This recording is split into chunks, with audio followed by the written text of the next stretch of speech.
Well, hello everybody. Welcome to another fantastic interview with Beat Surrender on Calden FM. Myself, Luke Gallagher. I am joined today by an absolute legend, a scholar of the music world. He's written on the likes of Oasis and the Beatles, but recently he's just teamed up with his old friend Simon Fowler from Ocean Colour Scene to put down his memoirs to paper. Can I welcome Mr. Daniel Rachel? Hello, Daniel. Hey, Luke. Thank you very much for your time today. How are you? I'm very good, actually, on a fine sunny day in Camden. Oh, it's been a while since I've been here. Everyone looks famous here, you know. So it's like a big backstage party for the Roundhouse. Yeah, I've been passing people thinking, are you famous? Yeah, it's when you go up to them and say, we know each other, don't we? Yeah. When did we last meet? Wasn't it Ibiza? Yeah, exactly, yeah. Which drug was it? Oh, fantastic. And it's a nice sunny day. We picked the weather for it. Now, I'm here today to talk about your new book with Simon Fowler, who was an old friend of yours. And am I right in saying you were flatmates at one time? We grew up together. Right. So we've known each other since we were, down here, and then we grew up to this size. But so we lived 4 doors apart, and Simon knew of me when I was, like about 7 or 8 years old, and he came round to my house.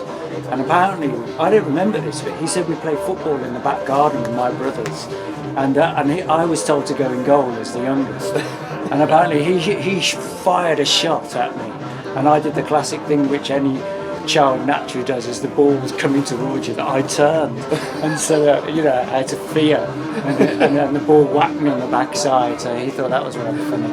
And then when we were 16, he advertised for somebody to join a band with him, and I answered, and then I called him up, and he realised before I did that we knew each other, so he strung me along and was telling me all these personal details about me and my family and my house, and I was going, oh my god, who is this? It's like some stalker. And then he said, Simon from up the road. Yeah. So would that have been the Fanatics that you answered the call for? No. There was a band before that that became the Great Betrayal. Right. So Simon and I formed that, and then a friend of mine from, I was going to say Damon, but Damon comes into the picture a little bit later. Yeah. So we were a 4-piece. Yeah. And then I stepped down as that band, and my friend Damon from school took my place. Right, and that's obviously Damon Minchella from Damon, Ocean Colour Scene, yeah. who later became bass player from Fanatics and Ocean Colour Scene, I should say. Yeah, exactly right. Yeah, and so that'll be the band that's on your YouTube channel. You've got one track of the band, is that with you and Simon, is it? I've just done that, very, very recently, because I found a film that because I stood down to go and learn how to make pop videos. Right. And so I made this, one of the first things I ever made was this bizarre collage of film footage. Yeah. And it was for the song The Believers, which we did as the Great Betrayal, and then the Fanatics did it for a little while. Yeah. And so I married the footage together of the Great Betrayal version with Simon on vocals. It's one of Simon's songs. Yeah. And in fact, the lyrics, his original handwritten lyrics for this song, are in the book. Wow. And so I posted this thing, but it's an interesting song, The Believers. Yeah. Because every line is I believe in, and Simon gives a list of all the things that he quite clearly doesn't believe in. Yeah. It's like things like the Prince of Wales, and, and all these kind of anti-establishment figures. Yeah. So it's a kind of a really interesting insight to what Simon's mindset was as a 20-year-old. Yeah. And our obsession with the Velvet Underground at that point. Yeah, and there's also a bit of Lennon in there with the list of what you believe in, because Lennon obviously did the I don't believe in, didn't he? Yeah, he should have said at the end, I don't believe in Daniel Rachel, and sacked me. So was it after the band with Simon, is that when you formed your band, Rachel's Basement? No, way after. Way after? There's about not quite 10 years, maybe 7 or 8 year gap. I went away to learn how to do videos, and then I came back and formed a succession of bands, and all leading towards Rachel's Basement, which has got a Simon link in as much as that Simon produced us a couple of times, and there's a couple of songs where we're not quite duetting, but he has quite a vocal presence. So I'm thinking of one particularly called Face the Sun, which we released as a B-side, and we did it at Woodbine Studios in Leamington, where Specials are doing Ghost Town, and I think Ocean Colour Scene ended up doing, if I'm not right, the track with Rico. Huckleberry Grove. Yes. Is that a Woodbine? They did some sessions at Woodbine. I think it might have been, because it's a B-side, it's on the B-side, C-sides and Free Rides album. It's one of the best tracks Simon ever wrote. Beautiful, isn't it? Well, he's one of them for me. I can't really say which is his best because every single one is all killer, no filler for me. It's just, if it's not the melody, it's the words, he's a brilliant lyricist and musician. And I suppose that probably came naturally with the book to focus in on the lyrics. Well, Simon said that he'd been reading that Paul McCartney lyrics book, and he phoned up and said, do you fancy doing one around my lyrics? And I said, well, and you can give all the backstories and about where the ideas came from. And then in the course of the conversation, he said, the book's really, as much as it's about the songs and the way we've talked, it's about our friendship, and because everything that happens to Simon, a lot of it was I was with him, because as I say, we grew up together, and then as you suggested earlier, we lived together. Me, Steve and Simon shared a house, and then we moved to Moseley, and Simon and I had a flat and Steve was above us. It was only a two floor thing, and so all the 90s was that, and I'd hang out and be with them all the time. And so Simon said, you've got to go with that and make it a conversation between the two of us. And so that's what it is really. And so you get all these stories of Simon's background, all his early songwriting, his early bands, his brief flirtation as a journalist, and then all the madness of the 90s really. Oh gosh, and it's really weird, because I was actually going to ask you about that. When I heard the concept of the book, I really got the McCartney lyrics vibe from it, so you've answered that one for me. I thought that was sort of like a reference point that he took from it. And do you think that's partly because of also his Beatles love as well? Simon? Beatles love. Yeah, he was talking a lot about the Beatles. No, he's obsessed with it. No, of course you are. What sane person wouldn't be? Would you trust the man that doesn't like the Beatles? Oh no. No, exactly. No. Of course, the Beatles thing goes way back to when Simon's first guitar he ever had was a toy thing. Oh, the Bakelite ones. Yeah, he had Ringo on it. Yeah. It's also his first crush. I can see why he's got a lovable face, hasn't he? Well, if you like big names, I guess. Sorry, Ringo. Well, he's not a listener. No, but the Beatles thing is brilliant because the through line of that story that Simon talks about and all the Beatles things end up with Simon recording with Paul McCartney, which is just incredible. There's that day, the War Child album. Yes. And he goes to Abbey Road with Paul Weller, Noel Gallagher, and then Macca comes. So Simon tells what happens that day. He meets Johnny Depp and Kate Moss and Linda McCartney, and I don't know how much he remembers. Probably more people remember him than he remembers of that day. But he did record a record. And then I said to him, and you recorded with Mick Jagger? And he said, did I? And he'd forgotten. No, he does it. Wow, what track was that? They do a charity version of It's Only Rock and Roll. Wow. A few years later. Yeah. And there's loads of people on it, but it means that he's on a record with...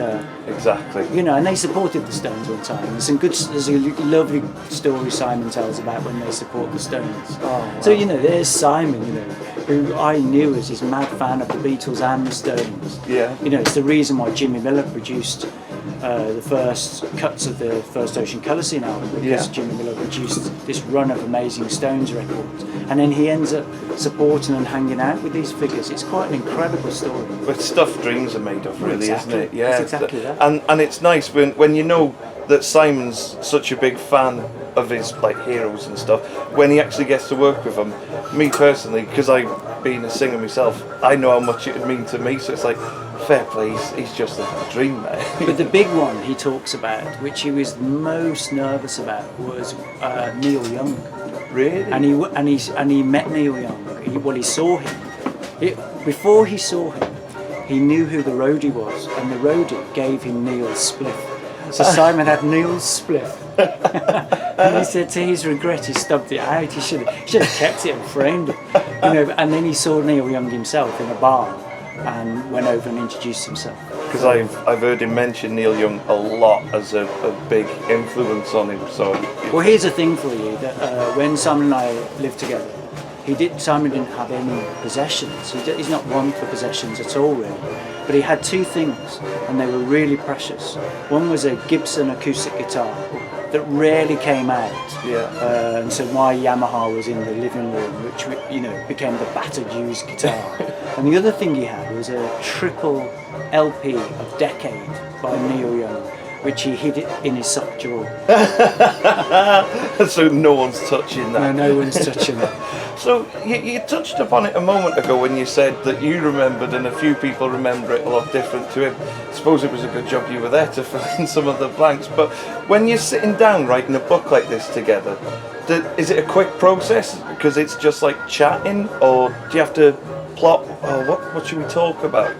Or is it just flows when you're coming up with the book? Well, normally when I write a book, I do masses of research, and then before I even meet anybody who might be a contributor, I've got a great sense of what I want them to talk about. But obviously, having all these 45 plus years together, I had a wealth of material in my head already. So I decided that the first time I went up to Stratford-upon-Avon, where Simon lives now, I would just freewheel and see what happened. And I stayed up there, 3 days or something, 4 days perhaps, and then we repeated it a few times after. But the first 4 days, we just talked as you and I are talking now.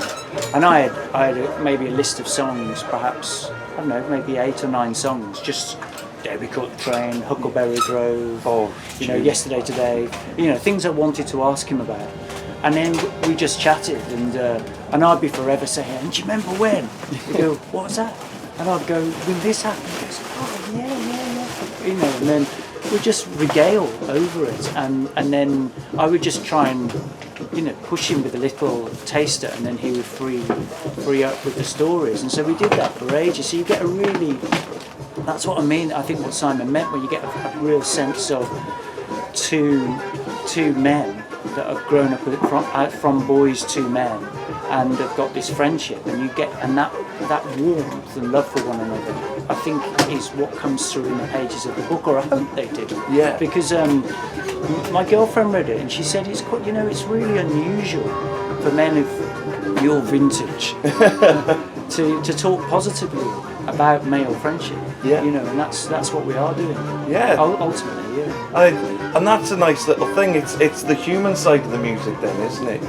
It's bringing out the other side of the man, away from the front man of an Ocean Colour Scene band. Yeah, and also I wanted that there too, and I wanted to talk about as much what he was doing with the band, and what went into those lyrics, but also what goes into those lyrics and those songs is the life that's happening in and around him.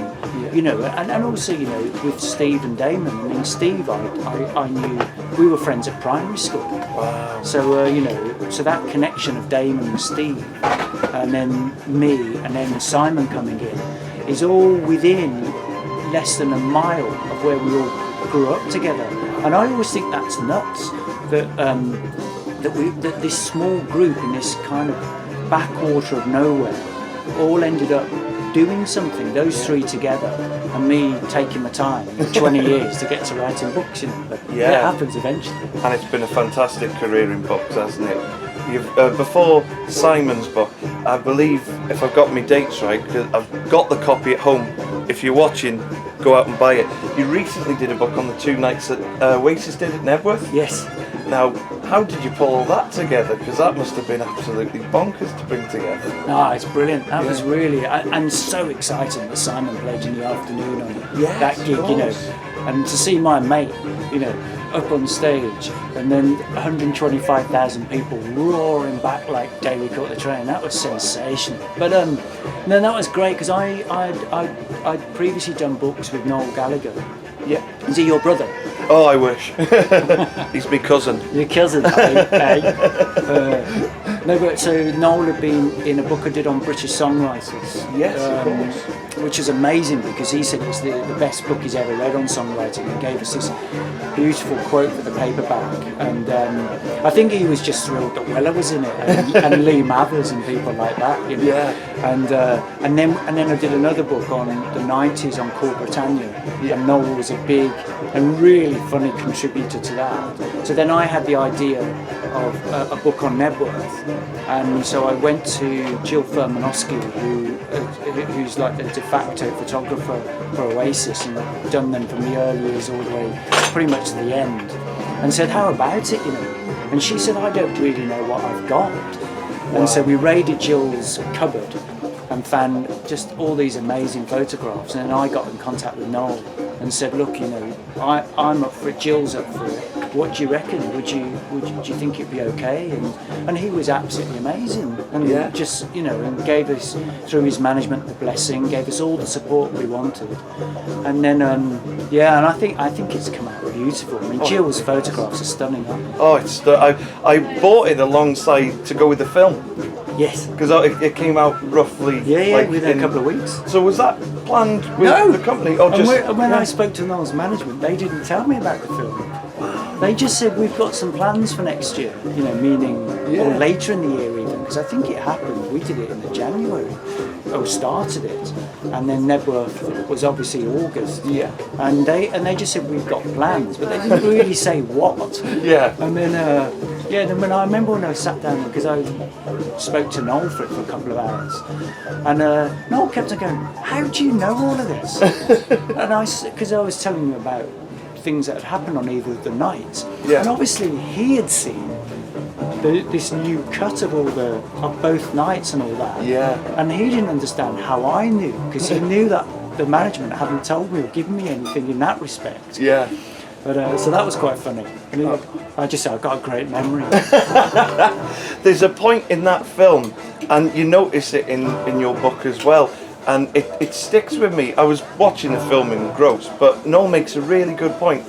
He said, look out at that crowd, and there's no one with a phone in their hand. You know, it's sensational. It's beautiful, because I'm one of them. I don't like having a phone out, and I'm quite rude. I don't even reply to text when I'm at a gig. You need to be there in the moment, and I think days like that are gone now, aren't they? You know? Well, I said that to Jill, because there's one of her photographs where she's on stage behind Oasis looking out to the crowd, and there isn't a single camera in the shot, which will never ever happen in our lives or in the modern world. But what you have got is exactly what you say.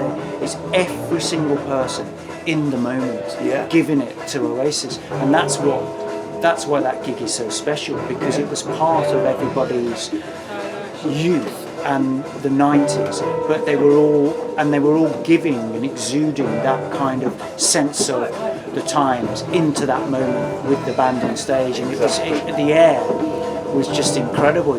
You could have bottled that and sniffed it for your life. You know, that'd be amazing. You know, when you're too old for coke, take a line of Knebworth.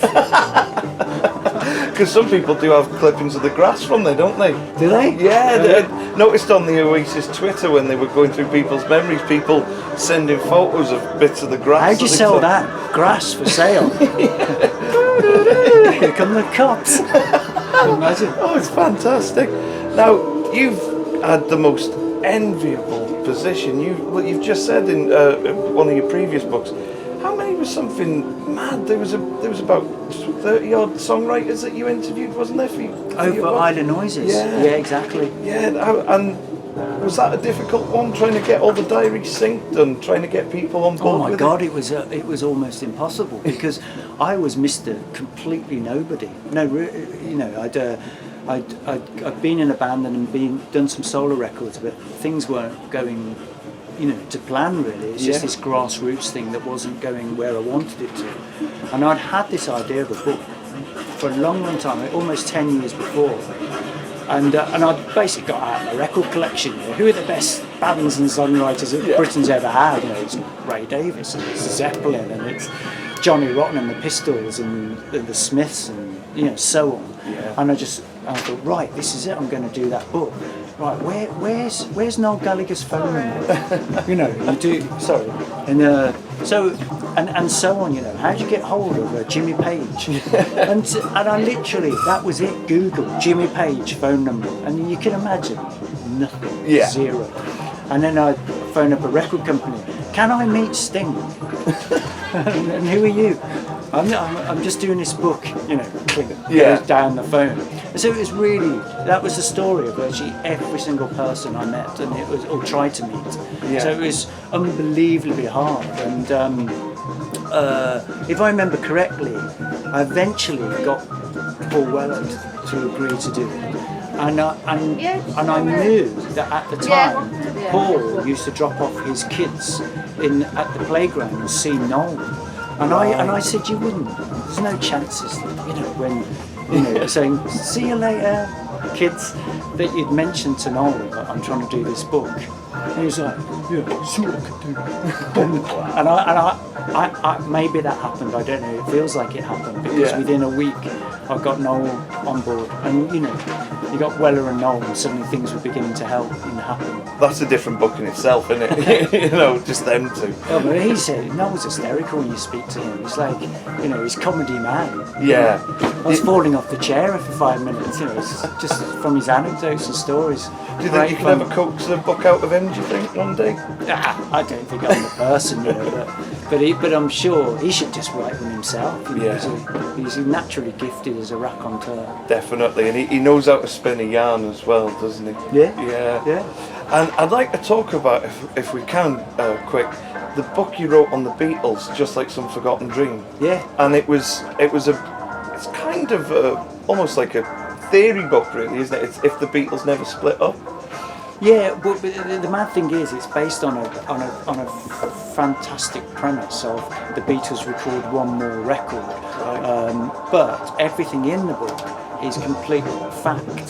So all the quotes and the ideas are based on what the Beatles were saying and talking about in 1969 and early 1970, and everything. So it's them persuading the reader why they were so close to actually doing it, in as much as it was John Lennon's idea. Yeah. And you know that in September 1969 he proposed that the Beatles record one more album after Abbey Road, because of course Let It Be had already been recorded, but doesn't get released till after. And literally as Abbey Road was released, he said, let's do another one. So the book presents what had led up to why he was having to persuade the Beatles to want to do another record, and why they were reluctant to do so, and how close it came. And then I discovered that of this imaginary album, pretty much all the songs had been rehearsed by the Beatles or written by when the four of them were Beatles. Yeah. So, but I have to say, it's Simon's idea. It was not mine, or it was a shared idea. Yeah. When we were teenagers in our 20s. He used to have. We had this idea of this next album, and he brought back a Ringo single, Ringo's first solo single, which is called "It Don't Come Easy." And on the flip side, there's a song called "Early 1970," and he said that's the title of the book.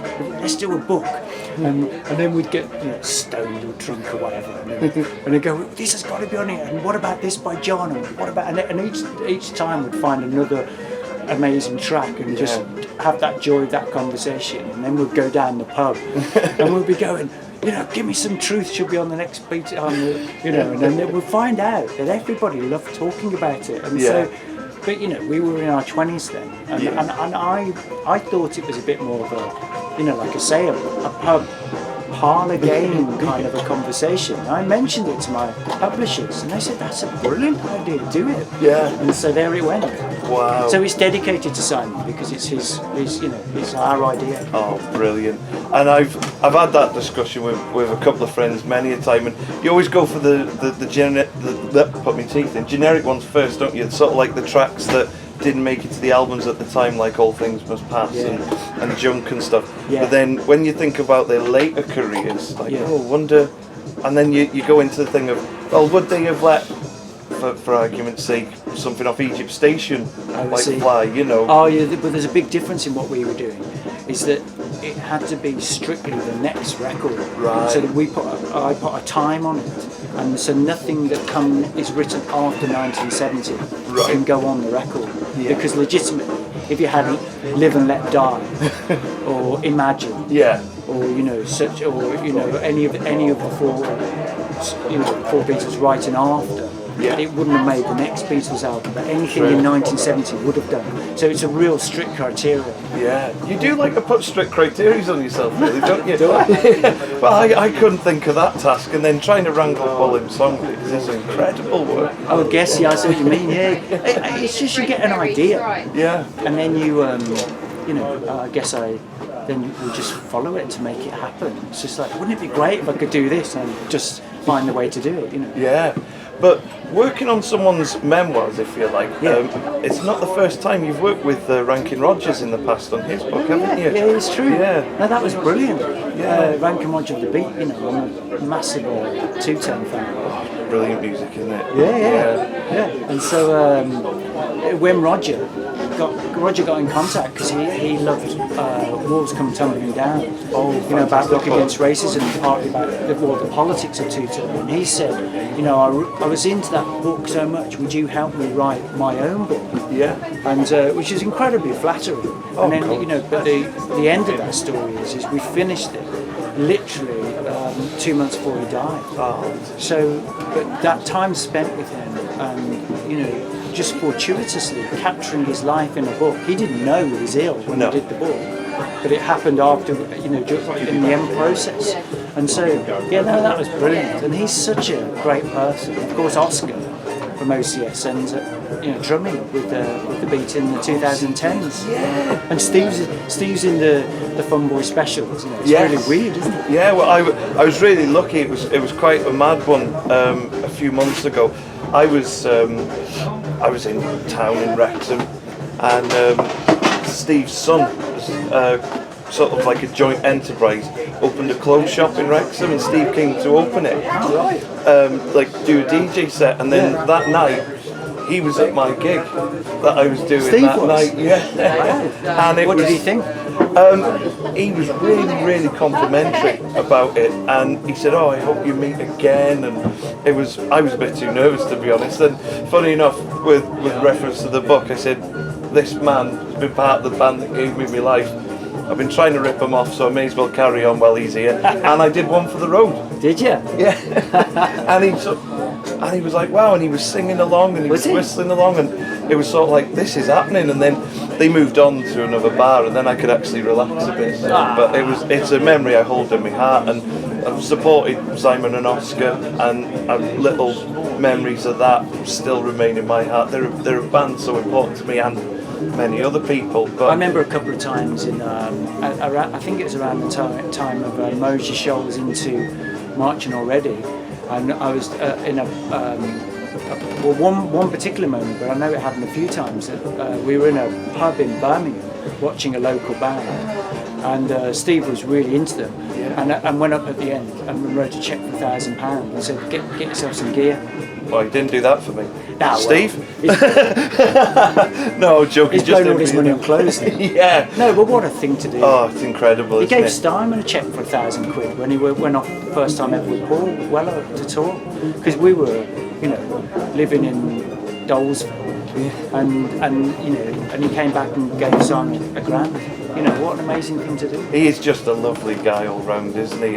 And I suppose you guys had the strongest bonds all together, having to live with each other, you know, that it forms that brotherhood, doesn't it? So that puts them in good stead for the band as well. I mean, brotherhood. I don't know. I don't know if I describe it like that. I mean, we're good mates, but the brotherhood was Simon and Steve, really. Yeah, for sure. So what was it like seeing the band unfold in front of you? Like, did you feel like you were watching something special rising? I knew it was something special the day Simon came round my house with an acoustic guitar. Yeah. In 1986, 85, because he was a pop star that second to me. Yeah. It was obvious, you know, in the way he sang, in the way he carried himself, in the way he talked. It just was, he was a pop star. So everything that ever happened from there on was the step towards the recognition of that from other people. Yeah. But when they did, you know, because they had that first flush of fame around 1991, and it doesn't quite happen for them, somebody ducking under the camera. You know, and you know, they're on the front page of some of the music papers, and that felt like it was going to really happen. Yeah. But then the chart positions didn't match it. And then, Moses Shoals, when that took off, it was so exciting. Yeah. It was really, really exciting. You know? And you've got quite a collection yourself, haven't you? Because you've been doing a couple of snippet videos of you sat down chatting with Simon. Yeah. And I think it was Fleeting Mind, you pulled out the lyrics to it. Yeah. And Simon was like, what happened to that bit on the corner and stuff? So that's one of the real ripped up ones. I don't know where all those came from, because, you know, they're obviously from the flat in Moses. Yeah. And but I don't know why I've got them all. Like, you know, maybe I tied it up. You know, it's like Walter Matthau and Jack Lemmon, the odd couple. You know, Simon's just rolling spliffs at 9 o'clock in the morning, watching Supermarket Sweep, and I'm dusting with a pinny on. You know, maybe it's that. Oh, some lyrics, I'll tidy those away. I don't know. I know when Steve kept, because we moved to a house, Steve moved out, we moved to a flat, Steve moved out. And Steve's room was always left with loads of things, so I'd go in and just collect all the stuff up. And you know, and so I've got some of Steve's stuff. And I was going one time. I remember years later, I found a scrapbook full of all of his first bands ever, and I gave it him back eventually. Only about 5 years ago. So I found this the other day that I'd collected off from the flat, and I think he gave it to his mum before she died. Oh, that's lovely. Yeah. They're just a great bunch of guys, aren't they? You know, the greatest thing I remember of Simon, personal memory, was the last time I met him at Shrewsbury. I was getting a signature off him. I said, "Oh, I didn't get to say when I supported you the first time." I said, "But thanks very much for being a hero and the best friend I'd never met before." And he said, "You need better heroes." I just carried on going. Are you supporting him, did you? Yeah, back in the Tiv in Buckley a few years ago, and I was 16, 17 at the time, and it was just the most magnetic. And I supported Steve solo as well. Oh, have you? Right. In London, funny enough. Is it the 339 Club? It's South London, that is. I don't know South London. No, I won't be going back. Sorry, South London. South London.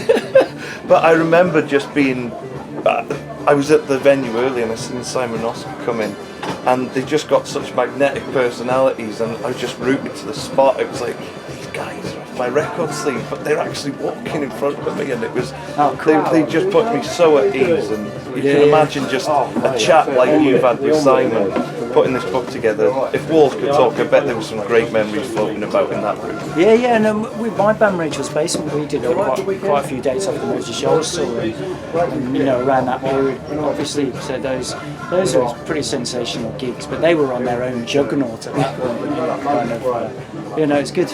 Oh, it's fantastic. And the book's out December? Yeah. I mean, I don't know when this is going live, but you can pre-order it now. Yeah. And then the actual physical copies arrive in December. You know, and the big thing is the music I found, because you know, I found a cassette and a videotape, and the cassette is an hour's worth of songs that Simon recorded directly into a cassette recorder when he was 21, and then a videotape a few years later where I just filmed him recording these songs. So 2 of them are on a 7-inch single. Yes. One of them is an Ocean Colour Scene song. We became an Ocean Colour Scene song. And it became... These are all the models we've lined up. Yeah, they're fashioning some items for us afterwards. it later became... It's your agent now. Oh, that's right. Buy Get her to high, book sell again. low. They liked her. And it later became, is it the B-side on this 7-inch single? It was the original version of Foxy's Folk Faced. Yeah, exactly. There you go. No, the original version was he used to call I. Yeah. And he wrote it when he was 16. And and then when they recorded it for Marching Already, he rewrote the second verse for Paul Weller to thank him for all that he'd done to them. So this version is the original version, but it's stunning because you've got Simon's voice, raw, with an acoustic guitar when he was 21, and nobody's ever heard him sing like this. And when you hear it, you will melt. Honestly, the recording is sensational, and there's a whole, as I say, there's a whole thing. So I'm saying, Simon, you've got to do an album where you release the whole lot and just use this 7-inch as the taster. And he's up for it. But he's talking about re-recording some of them. And I said, whoa, do a double album then. You've got to have the originals. A bit like Let It Be Naked, I suppose. Yeah, exactly. Yeah. And there's another song, I must say, that one off the video that I recorded called Mother Dear. And I've had it singing in my head all my life. Because Simon's going, you're the only person in the world that knows these songs. And I said, apart from you. He said, well, I can't remember it. Wow. So I tried to pick up the guitar to play it, and I couldn't quite remember the chord. So we got the recording out. And he couldn't believe what he was hearing. Because the passion with which he was singing and the song, and because he couldn't remember what happened, he suddenly was reacting to a middle eight or something. Yeah. And then there was another song we were playing called Days Like Today, and it's this kind of piecing together of 4 different ideas. And just as it was about to change, Simon started singing 100 Mile High City. I was going, what? And there it was. Wow. So he'd written part of 100 Mile High City on a song that he recorded in 1986, and I hadn't remembered that either. It was like, wow, oh my God. Because didn't part of 100 Mile High City form from a version of 100 Floors of Perception off Exactly, Saturday? and it's the same strand of lyrics, and then he used that, exactly. You're spot on. I've got all the back catalogue. But I've got to say, if people are just thinking about getting the book, if they want to hear this version of I and the American Way of Living on the flip side, they better act quick because there's only 500 copies of this one, isn't there? Yeah. We pressed the 507-inch singles, and when it's gone, I'm afraid. Yeah. That's it. We can't. There'll be no more seconds. Is that the same with the book? Is the book going to be strictly limited? Yeah. It is strictly limited. Yeah. So there's a couple of packages where you can get the 7-inch single with photographs. The best package, which you told me earlier, your mate's going to buy, is 50 people only. Simon will handwrite a set of lyrics of that person's choice. Obviously written by Simon, of course. Yeah. We can't be asking him to write like Rocket Man lyrics. Exactly. He'll just do Why Don't We Do It in the Road by the Beatles. It's only 4 lines. Now one line. There was a fantastic clip that you put, I believe it was yourself that put it together, that little documentary about Simon's early band, The Fanatics. Yeah. And it's at the end where Simon's doing Why Don't We Do It in the Road, and wow, the raw power in the voice. That's one of the videotapes I was talking to you about. Yeah, because I made that documentary. I said when I went to learn how to make film. Yeah. That's the first documentary I ever made, because I came back with a video camera. Yeah. And I followed them over a summer. So I went up to Manchester Boardwalk and filmed them at a gig there, a couple of gigs in Birmingham, and then I went into the rehearsal rooms, and they were planning to do a second single at the time. So I went into the studio in Redditch. So all that became this documentary. But the footage you're talking about, we were in Swiss Cottage in London. Right. And I filmed time for half an hour just with him and an acoustic guitar. And it just learned how to do Paul McCartney's voice. Do Mackie's voice, why don't we do it in the road? And it's borderline, the delivery in it, it's almost like Steve Marriott-esque as well, the way he hits that gravelly high note. And it's Macker-esque. Yeah, it's a beautiful blend. But that's what I mean, that when Simon's in his early 20s, his voice and the rawness and what he can do with it is sensational. It's slightly different to what it was 5 years later when you know it became really big. Yeah. But it's, you know, you can't recapture a late teenage, early 20 voice, and it's so exciting to have that on tape. Oh, I bet it is. Honestly, you must have a treasure trove hiding away, haven't you? With all the footage. It seems that way, but that's what's in the book, you know. Yeah. There's about 400 images and photographs and handwritten lyrics, like you mentioned, and they're virtually all mine, and all stuff that I've just had. You know, I was going like through old books where I used to put things in books, and I went through every single book on my case. You know, and I was flicking it open, and I find something from Simon. And go, oh, you know, it's just like my bookmark, right? That can go in the book. And, yeah. You know, digging through old photographs and you know, my cupboards, and I just found all this stuff. So pretty much everything in One for the Road is unseen. So it's almost like a museum in a book. Yeah. For fans, really. That's at the Fowler Museum. And I've noticed recently, correct me if I'm wrong, but he was in one of your videos. As I say, people check it out on YouTube. You're doing like nice little short, quick bursts of interviews with Simon. Alan McGee features in one of them. Yeah, he's our new manager. I thought so, yeah. Yeah. So we filmed that just a few weeks ago, and and Alan said he'd come down. It's great, the video. So there's me chatting to Simon and Alan saying that he thought of Ocean Colour Scene as a rock and roll blues band. Yes, I've seen that video. I really like that quote. It's great, isn't it? Yeah, and then Simon always says that he thought of Ocean Colour Scene as a folk rock band. Yeah. So he goes into some detail about that, about what his influences are, where the band was coming from, and why it changes, and you know, with the influence of the other three in the band, and that's all fascinating stuff. Oh, it's brilliant, and it's a nice kind of full circle, really, isn't it? That Alan's come on board now. You know, just that it's better keeping it in with the '90s crowd. Well, the full circle is that apparently he was offered Ocean Colour Scene to sign them. At the time he signed Oasis, and he turned them down. Wow. So I asked him, there's one of the videos we haven't put online yet, but we will do shortly, and I asked Gavin that, and he denies it. He can't remember it, or he's not sure. But conveniently. But the press officer at Creation is, you know, he's like, no, absolutely. I went to Alan and said, I've got this band, and then it turns out Alan lived down the road from us. You know, he lived in Birmingham. No way. Yeah, he had a girlfriend there, and he was less than a mile from us. And you know, we were in the best part of Birmingham, Moseley. It was such a cool place. Yeah. And Alan never came to Moseley. Wow. The coolest record man in the country, and he didn't come. You know. Yeah. So we were talking about Simon doing the lyrics for people. There's also, in the early stages, a launch night coming up as well, isn't there? Yeah. Yeah, and am I right in saying Simon's going to do a little gig at this? Yeah. I don't. So we'll have a chat. Me and Simon will, like we're having a chat now. Yeah. And then he's going to play some tunes, and I think he was talking about, you know, he's going to relearn some of those old songs, and he's never performed since, so he's going to do a few of those, I think. So it's certainly a night not to be missed, for sure. Oh my God, it'd be. I can't, you know, because that tape. When I started out, I used to perform some of those songs, and so there's songs that have always existed in my head, and I've always felt they're some of the greatest things he's ever written.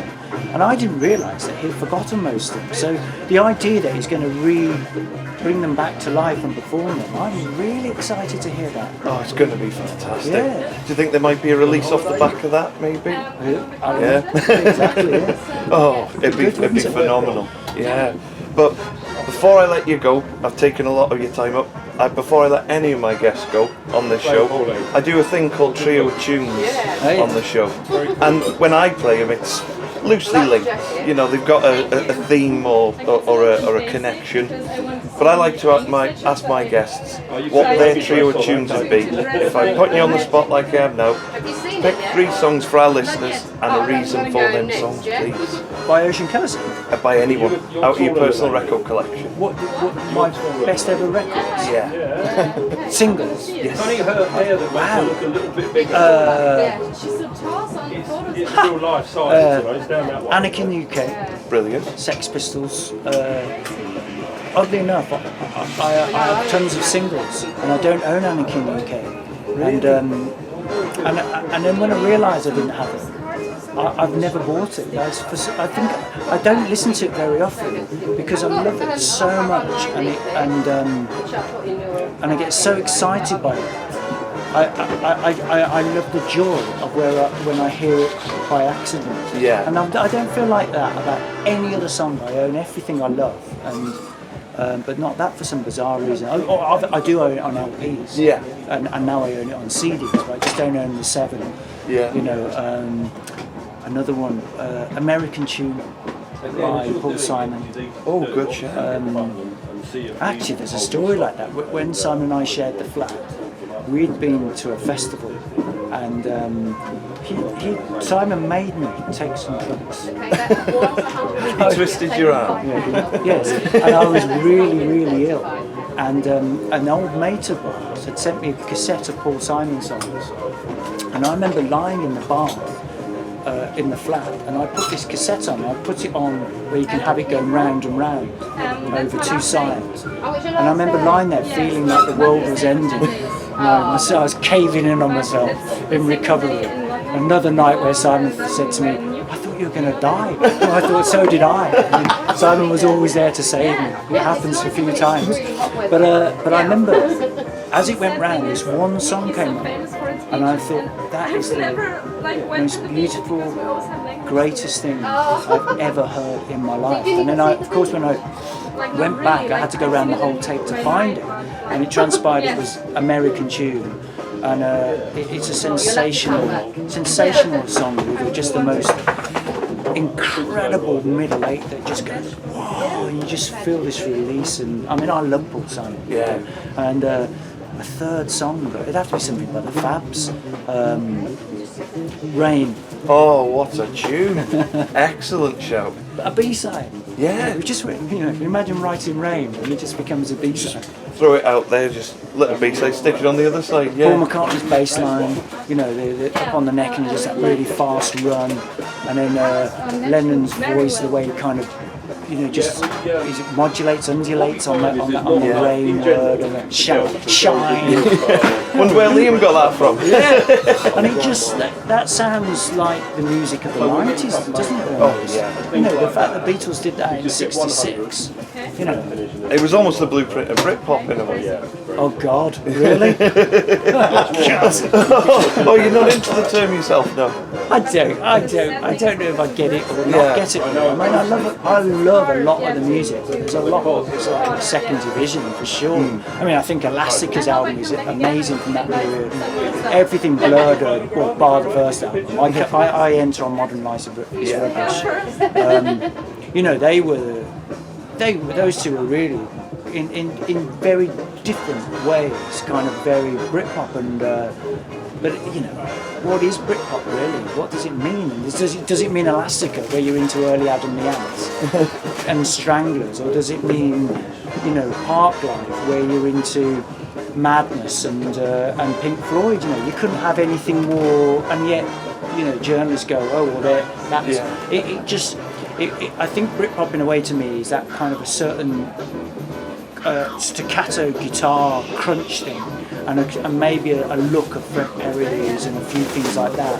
But really, it became so overarching, that it ended up being anything from that period. And then people called Oasis Britpop. Well, they were never Britpop, for sure. And Weller wasn't Britpop, and Ocean Colour Scene. And now you get compilations, and the La's of Britpop, and so the Stone Roses, and then you get the bands at the end where suddenly there's a Travis song on there, or the Baby, I don't know, it's become further and further away from what it originally was in late 93, 94, and got confused. And I think it also got confused with Cool Britannia, which was another journalistic term to kind of sum up a period. But the music gets pulled into that, and then those two words become synonymous, where they kind of are and are. Anyway, it's all nonsense. At the end of the day, if you like a record, you put it on and you like it, don't you? Yeah. And that's it. Doesn't matter what it belongs to. Yeah, exactly. And that's a fantastic way to put it. To close the interview, I've got to say, I don't need to wish you good luck with the book, because I know it's going to be a success, but all the best with it all the same. And I can't wait for my copy to come through the door, and I can't wait to stick that 7-inch on the turntable. thank you so much for your time today, Daniel. Oh, thanks for having me. It's been an absolute Cheers. pleasure, and thank you very much to Modfather in Camden for having us use the shop as a backdrop. Please do pop in. It's a fantastic place, and well as a regular here. You've heard it here first. So Look, thank you. there he is! Don't give me an angina attack now. I haven't had me spray. But thank you very much, everyone. Thanks very much, Brilliant, Daniel. thank you very much. Take care. Thanks, everyone. Your city, your station, your voice. Just in case you didn't already. Broadcasting across Wrexham and the surrounding areas. Beat Surrender with Luke Gallagher on Calon FM.